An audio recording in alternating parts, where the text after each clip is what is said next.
সবচেয়ে ভয়ঙ্কর বিষটা কি জানো? এটা তোমাকে একদিনে শেষ করে না।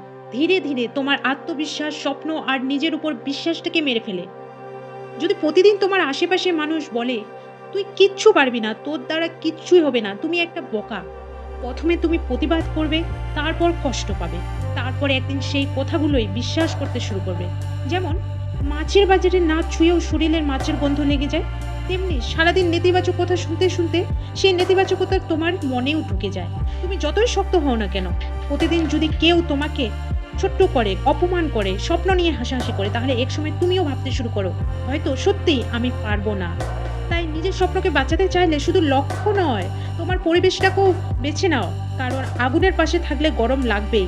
আর অন্ধকারে থাকলে আলোকে ভুলে যেতে সময় লাগে না। মনে রেখো, বিষ শুধু খাবারেই মিশানো হয় না। কিছু বিষ মানুষের কথাতেও থাকে। আর সেই বিষ প্রতিদিন শুনতে, শুনতে অনেক মানুষ নিজেকেই হারিয়ে ফেলে, নিজের স্বপ্নকেই মেরে ফেলে। তাই তোমাকে নিয়ে যারা হাসে, তাদের ভুল প্রমাণ করার দরকার নেই। এমন জায়গায় পৌঁছাও যেখানে তোমার সাফল্যই তাদের নীরব করে দেয়। এরকম আরো অনুপ্রেরণামূলক গল্প পেতে আমাদের সঙ্গে থাকুন। ধন্যবাদ।